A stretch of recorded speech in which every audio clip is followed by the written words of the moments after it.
Bon dimanche tout le monde, je me présente, mon nom à moi c'est Étienne, je suis chef cuisinier et je suis gradué de l'UTHQ en cuisine italienne.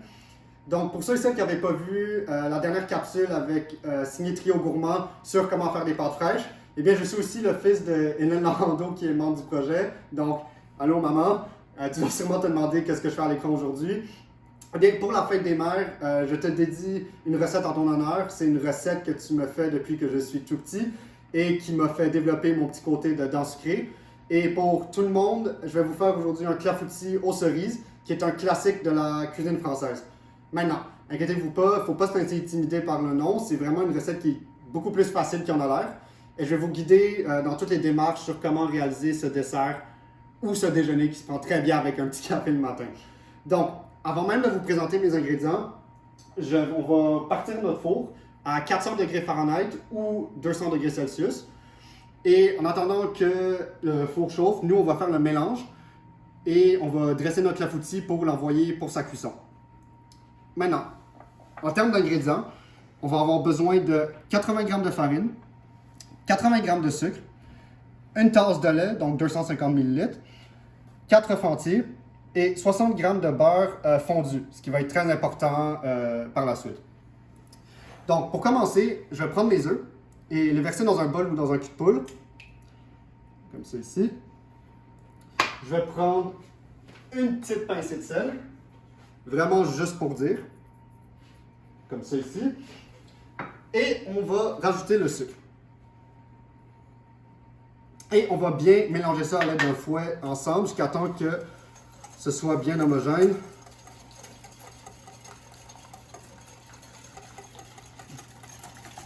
Bien blanchir les œufs qu'on appelle.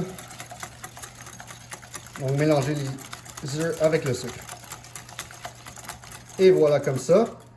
À ce stade-ci, une fois que c'est bien mélangé, on va prendre notre farine et, bien important, on va venir la tamiser juste au-dessus de notre mélange pour enlever tous les grumeaux, pour bien qu'on ait un mélange très homogène. Comme ça ici. Et voilà. Donc, on va mélanger encore jusqu'à temps qu'on ait une consistance et que la farine soit bien dissimulée avec les œufs.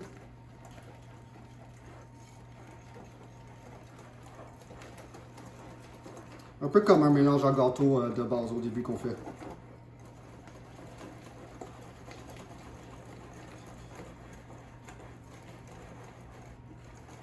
Et voilà.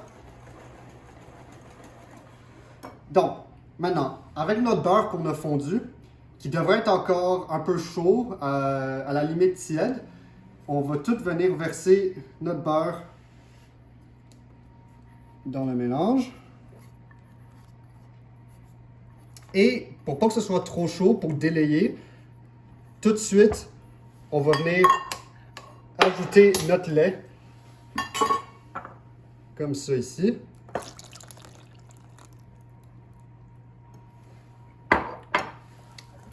Et on va mélanger le tout. Et c'est assez normal que le mélange soit liquide. On a quand même une tasse de lait, donc inquiétez-vous pas, on ne cherche pas à avoir une texture à gâteau, on veut vraiment quelque chose d'un petit peu plus liquide. Et aussi simple que ça, on a notre mélange de base à clafoutis. Donc c'est vraiment pas plus compliqué que ça.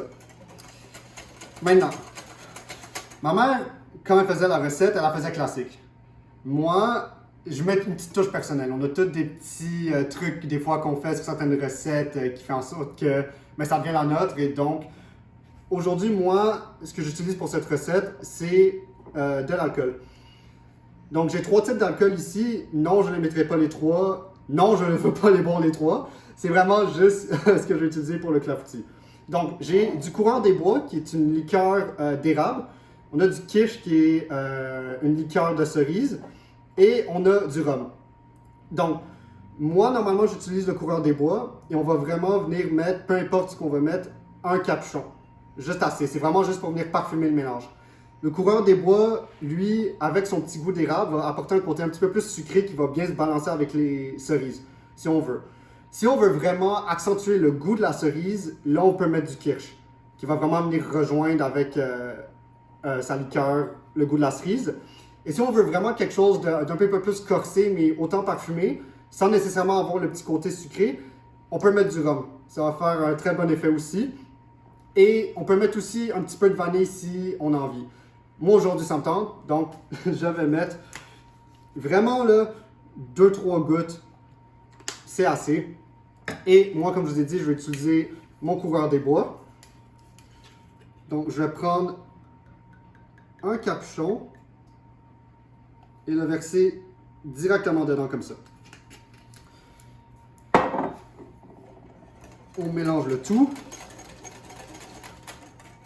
Donc ça ici. Et là même, vous allez sentir à la maison, quand vous allez le faire, là, ça va sentir un peu l'alcool, ça va sentir l'effet que l'alcool va nous apporter à la fin dans le dessert. Aussi simple que ça, on a notre mélange de fait. Pour la prochaine étape, on va avoir besoin soit d'un moule à clafoutis, ce qui ressemble à ça ici, comme un moule à tarte, dans le fond, qui peut faire aussi le même travail. Et on va prendre un peu de beurre, et ça va être important de vraiment beurrer partout dans le moule. On va venir beurrer surtout au centre et sur le pli entre le côté plat et la courbe. Comme ça, quand on va le sortir, on va vouloir le démouler, ça va être beaucoup plus facile et ça collera beaucoup moins. Et il ne faut pas avoir peur de trop en mettre. Certaines personnes vont mettre un peu moins, qui ont peur que le beurre va brûler. Mais inquiétez-vous pas, tant qu'il n'y a pas de gros morceaux, tout va bien.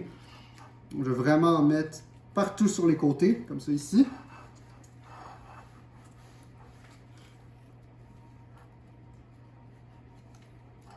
Et voilà. Tout simplement, j'ai mon moule de beurré. Et avant de verser le mélange, on va mettre nos cerises au fond. On va tapisser le moule de cerises que j'ai ici, comme ça. Et là, si vous voyez, j'ai des cerises congelées. Donc, vous pouvez le faire avec des cerises fraîches que vous pouvez dénoyauter quand c'est la saison. Ou sinon, vous pouvez le faire avec des cerises congelées. Il n'y a aucun problème. Par contre, si elles sont congelées, ça va vraiment être important de prendre un papier comme un Scott Towel et de bien l'éponger pour enlever le plus d'eau possible ou la glace qui s'est formée autour. Parce qu'on ne veut pas avoir trop d'eau des cerises dans la cuisson parce que ça va venir briser un peu notre mélange. Donc, je vais prendre mes cerises. Un bon 400 grammes, ça peut faire le travail. Si jamais vous êtes moins un fan ou vous trouvez que c'est un peu trop, vous pouvez toujours en mettre moins, c'est vraiment à votre guise. Et vraiment là, comme je vous dis, on va tapisser le fond, c'est vraiment, on va le remplir au complet. Ça ici. Et voilà. Tout simplement. Une fois que cet étape-là est fait, on prend notre mélange, bien le mélanger une dernière fois.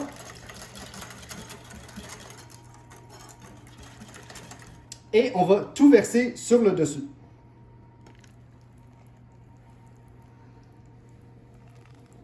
Comme ça ici.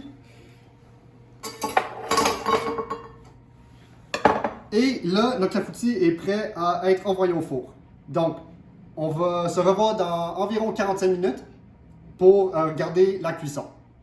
Donc, j'ai sorti mon clafoutis du four après 45 minutes et je l'ai laissé reposer un peu, environ une quinzaine de minutes, qu'il soit à température pièce. Et donc là, on peut voir, quand je vais le découper, c'est là que le beurre vient jouer son rôle. Vous voyez, c'est vraiment très facile de venir le décoller comme ça ici. Donc, on n'aura pas de misère à venir le soulever. Donc, moi, je me suis coupé un petit morceau juste ici, comme ça. Et voilà. On va venir déposer ça dans l'assiette. Et juste pour garnir, on va mettre un petit peu de sucre en poudre, juste pour faire ça beau. Ça. Ma belle mélodie de mon bol. On va mettre un petit peu plus. Ça. Même un peu autour. Et voilà. Et donc, vous avez votre clafoutis prêt à manger. Et Aussi simple que ça, donc au final, ça s'est bien passé. J'espère que ça s'est bien passé aussi pour vous. J'espère que vous avez apprécié. Merci beaucoup tout le monde d'avoir écouté. Bon dimanche et surtout, bonne fête des mères.